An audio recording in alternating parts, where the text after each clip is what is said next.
Hey, my name's Andrew Fife and I'm Danica's husband. Sometimes I grace her channel with a review or sometimes riding footage. Today I'll be telling you about my experience over the last month or so on the Fugitive 138, which is their new mid-travel bike made from Knolly.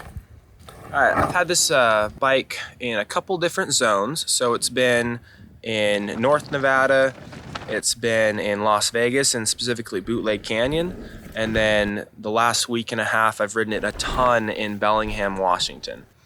So far, it's everything I hoped it would be in the sense that it's a portly, powerful, short, mid-travel all-rounder, and I'll tell you what that means now. What I mean is, I really like this bike as far as its intended use. It's an all-rounder that can handle rowdy trails. Today I did something that was a pretty good trail, but it climbs pretty efficiently and I'm really happy with its overall performance.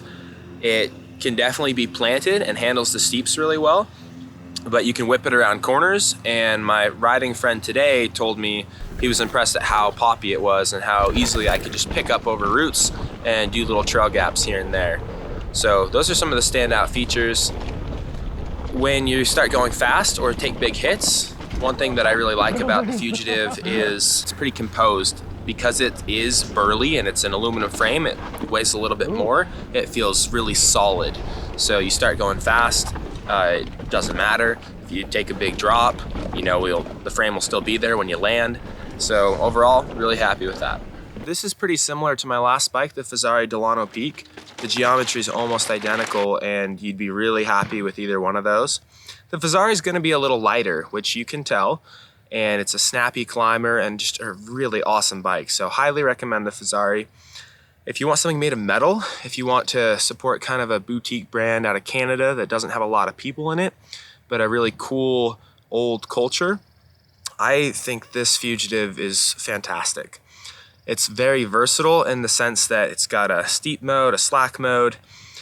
It's made of metal, so it should last for a long time. And one thing you know about Knolly is you see old ones, which is cool because they're just around and you can just keep them running and running. A couple things that you should know when you're buying this bike. It's got a short head tube, so you might need some spacers or a riser bar. Even though I bought a brand new shifter, full length housing, it wasn't long enough. I actually had to go to the bike shop and just ask for a massive amount of housing. I think it was 6 feet or something. Because for the large, the way that it angles through the frame, you need a lot. So that's just a little extra tip that when you're building the bike, the routing it's not tricky, it's actually pretty easy to do, but you might have to go to the store for that. Out of the box, I was pretty impressed with the build quality. The lines look really good on the frame. I put a little bit of cheap protective tape on it, but everything fit smoothly.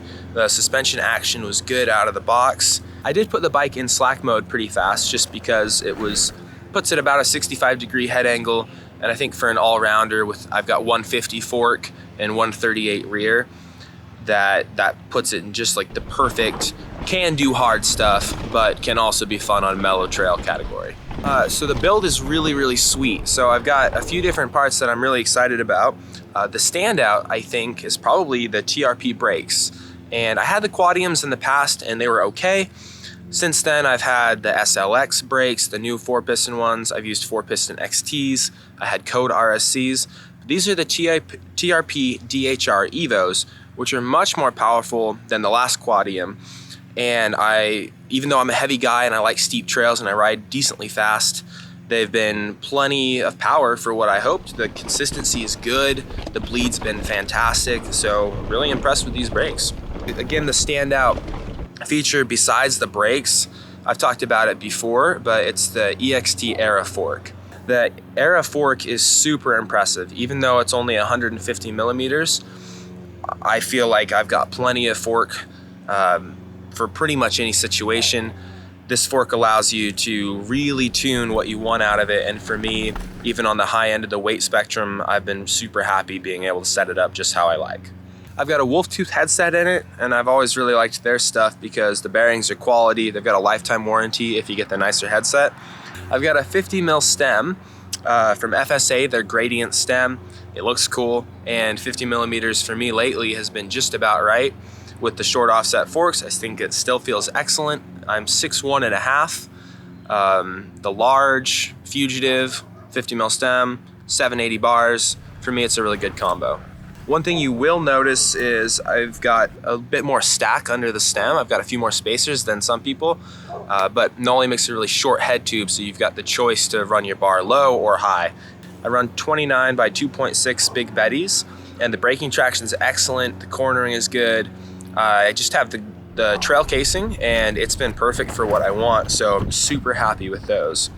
Knolly's website has a lot of great information about getting the right chain line with Super Boost, but the FSA crank system makes it super easy because there's a spacer between the crank and the chainring, and you just flip the orientation of it and move one inboard or outboard to get the right chain line.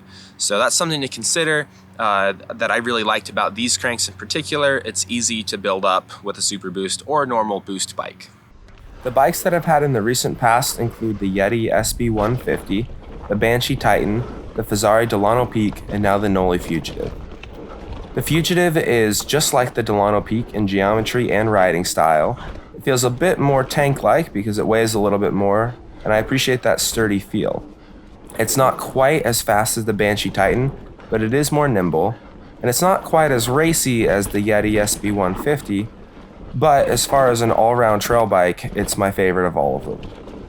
I chose a Knolly because I really like the history of the Canadian brands, and I've been up to Vancouver, met the guys there, and I'm really impressed with the engineering and thought that goes behind each bolt and pivot and the linkage and everything. So I wanted a frame that would stand the test of time, and I'm really happy that I got it. If I could change one thing about the Fugitive 138, it would potentially be steepening the seat tube angle just a tiny bit more. That was one of the changes that they made for this iteration of the bike, and while it's pretty spot on, I still have to move my seat pretty far forward on the rails to get up comfortably the steepest climbs around the Pacific Northwest where I am. I think the type of person that would most enjoy the Fugitive is someone that wants that trail bike feel, but also the burly support of a tough aluminum frame. It's nice and stiff, it's versatile. This platform can be built up with a different shock and different fork setting. It's got a steep mode and a slack mode. It's designed to last for a long time, and I'm really impressed with the build quality of it. Thanks for watching. Make sure to give this video a like and subscribe to my channel. Now I hope you go and find some flow.